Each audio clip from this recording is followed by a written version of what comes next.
শুকনো ভাজা জিরের গুঁড়ো দিয়ে দিব। দিয়ে দেওয়ার হয়ে গেলেই তো রান্না আমার অলমোস্ট শেষ। তো আজকে রান্নাটা কার কাছে কেমন লাগলো সবাই প্লিজ জানাবেন। আর আমার পুরো রান্নাটি দেখার জন্য ধন্যবাদ। এই যে রান্নার ফাইনাল লুক।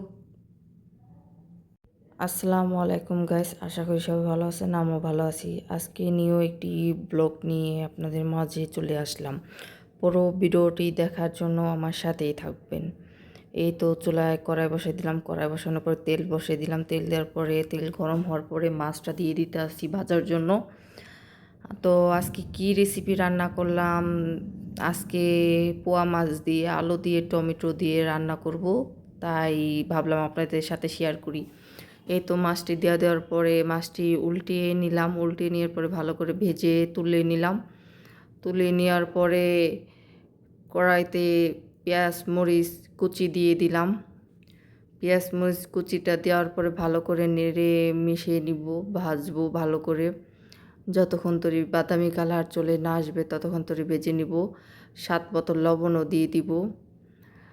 লবণ দিয়ে ভালো করে ভেজে নেওয়ার পরে ভাজা হয়ে গেলে আদা রসুনের পেস্ট দিয়ে দিব। দিয়ে ভালো করে নেড়ে চেড়ে ভালো করে একটু ভেজে নিব কিছুক্ষণ তরি।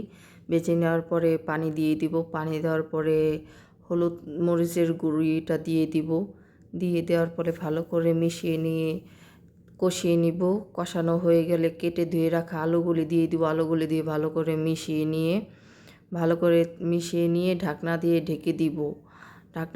ঢাকনা দেওয়া ঢেকে দেওয়ার পরে আবার কিছুক্ষণ পরে ঢাকনাটা খুলে ভালো করে আবার নেড়ে চেড়ে নিব, জানি তলাতে না লেগে যায় আর আলুটা যেন ভালো করে সিদ্ধ হয়ে যায়। এর জন্য আবার ঢেকে দিব। ঢেকে ভালো করে সিদ্ধ করে নিব। সিদ্ধ হয়ে গেলে ঝোলের যে টমেটোটা দিয়ে দিব উপরে। টমেটোটা দেওয়ার পরে নেড়ে চেড়ে আবার একটু ঢাকনা দিয়ে ঢেকে দিব টমেটোটা সিদ্ধ করার জন্য।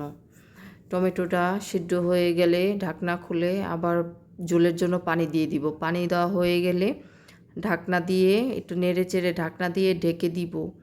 বলক ওঠা পর্যন্ত ঢেকে দিব।